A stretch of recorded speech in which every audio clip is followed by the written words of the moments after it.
La contraction musculaire, c'est un phénomène complexe qui est le fruit uniquement de déplacements de filaments du cytosquelette les uns sur les autres. Le muscle est constitué de fibres musculaires.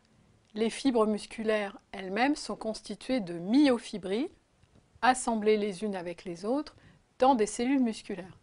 La cellule musculaire est une cellule géante qui a plusieurs noyaux, qui a une membrane très particulière que l'on appelle le sarcolème et qui contient ces microfibrilles.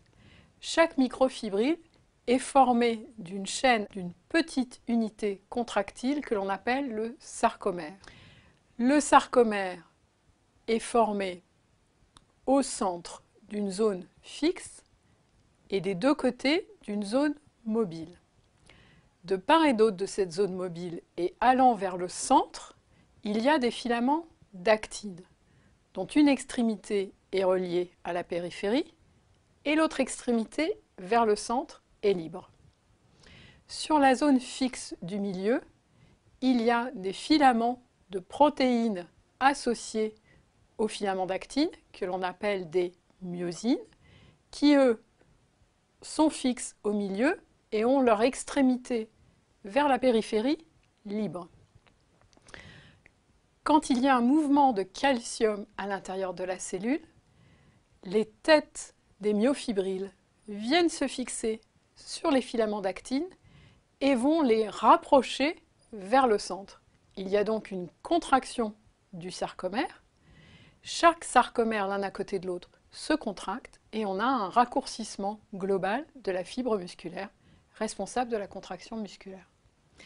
À l'intérieur du sarcomère, les filaments d'actine sont stabilisés par des petites protéines, notamment une qui s'appelle la troponine. Quand survient un infarctus du myocarde, c'est une pathologie dans laquelle les cellules cardiaques vont mourir, elles sont victimes de nécrose. Ces cellules, en éclatant, libèrent dans le sang un certain nombre de constituants, dont cette protéine associée au filament d'actine, la troponine. On peut doser de façon très fine la quantité de troponine qu'il y a dans le sang. Et on peut ainsi affirmer la présence d'un infarctus si l'on retrouve de la troponine dans le sang.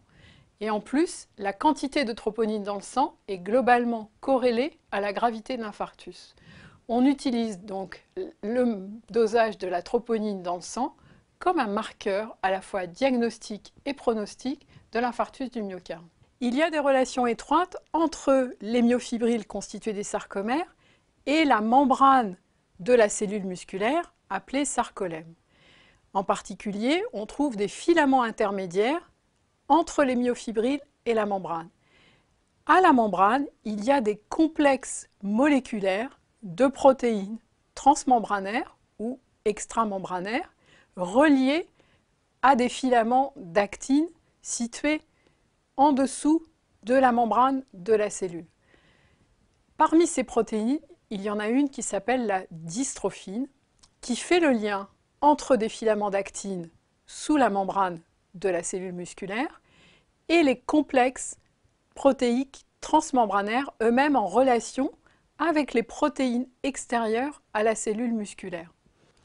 La myopathie de Duchenne est une maladie génétique due à des anomalies du gène qui code pour la dystrophine et qui provoque un dysfonctionnement musculaire avec une disparition progressive des muscles, en particulier des membres inférieurs, des membres supérieurs et les muscles respiratoires. Il y a d'autres myopathies d'origine génétique qui sont liées à des anomalies des gènes qui codent pour les autres partenaires de la dystrophine.